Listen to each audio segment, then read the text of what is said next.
बिस्मिल्लाहिर्रहमानिर्रहीम। शुरू करती हूँ अल्लाह के नाम से जो बड़ा मेहरबान और निहायत रहम करने वाला है। अस्सलाम वालेकुम व्यूअर्स, उम्मीद करती हूँ आप सब खैरियत से होंगे और दुआ करती हूँ आप जहाँ रहें खुश रहें आबाद रहें।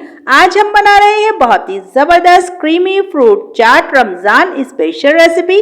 गाइस ये बहुत ही ज़बरदस्त बनती है, तो चलिए टाइम ज़ाया किए बगैर इसको बनाना स्टार्ट करते हैं। गाइस मैंने कुछ फ्रूट लिए हैं और उनको कट कर लिया है। ये है चीकू तकरीबन 5 अदद, ये है केले 5 अदद, ये एक पाउडर शुगर है आधा कप, खरबूजा मैंने लिया है आधा और गर्मा भी मैंने लिया है गाइस आधा, और ये है 1 कप क्रीम। तो सबसे पहले हम अपनी क्रीम बीट कर लेंगे गाइस। ये ठंडी क्रीम है और क्रीम का ठंडा होना जरूरी है ताकि अच्छे से बीट हो जाए। तो गाइस 2 से 3 मिनट लगेंगे इसको बीट होने में। जब तक क्रीम हमारी बीट हो रही है आप लोग मेरे चैनल को सब्सक्राइब कर लें और बेल आइकन को दबाना ना भूलें ताकि आपको मेरी वीडियो पर वक्त देखने को मिले। गाइस अगर आपको मेरी वीडियो अच्छी लगती है इसे लाइक करें, शेयर करें और कमेंट में मुझे जरूर बताया करें कि आपको मेरी वीडियो मेरी रेसिपी कैसी लगती है, ताकि मेरी भी हौसला अफजाई हो और मैं आपके लिए अच्छी से अच्छी रेसिपी लेके आऊं और अच्छी से अच्छी वीडियो बनाऊं। तो गाइस ये देखिए कितनी जबरदस्त बीट होनी शुरू हो गई है क्रीम। अभी 1 मिनट ही हुआ है हमें इसको बीट करते हुए। और अब हम इसमें हमने जो पाउडर शुगर रखी थी गाइस वो ऐड कर देंगे। और सबसे पहले हम पाउडर शुगर के साथ इसको ऐसे ही मिलाएंगे और दोबारा से हम इसको बीट करेंगे गाइस जब तक ये अच्छी से बीट नहीं हो जाती।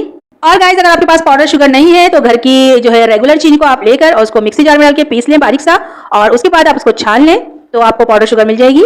तो ये देखिए मैं इसको इस तरह बीट कर रही हूँ जब तक बहुत अच्छे से बीट नहीं हो जाती, जब तक हम इसको बीट करते रहेंगे गाइस।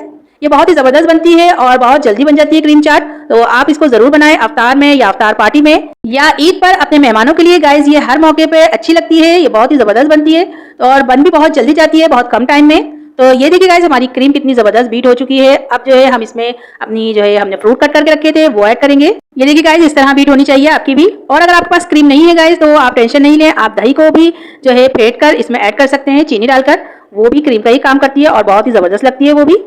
ये देखिए मैंने जो है फ्रूट ऐड करने शुरू कर दिए हैं इसके अंदर। गाइस आप अपनी मर्जी से कोई भी फ्रूट ऐड कर सकते हैं और जो आप खाना चाहें फ्रूट वो ऐड कर लें। तो ये देखिए मैं इसको जो है ऐड करती जा रही हूँ और मिलाती जा रही हूँ। और इस टाइम पर मुझे बाउल थोड़ा छोटा लगा तो मैंने चेंज कर दिया था बाउल को। ये देखिए गाइस अब मैंने सारे फ्रूट इसमें ऐड कर दिए हैं, इसको अच्छे से हम मिला लेंगे। देखिए गाइस मैंने बहुत अच्छे से इसको मिला लिया है। अब मैंने थोड़ी सी चॉकलेट लेके और उस पे जो है ना डाल दी है ताकि अच्छा लगे खूबसूरत लगे।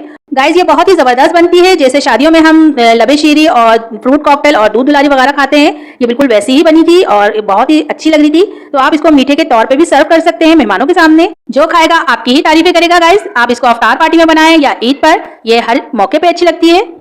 तो गाइस चलती हूँ, दुआओं में याद रखिएगा। इंशाल्लाह फिर एक जबरदस्त सी रेसिपी लेके आऊंगी आपके लिए। अल्लाह हाफिज।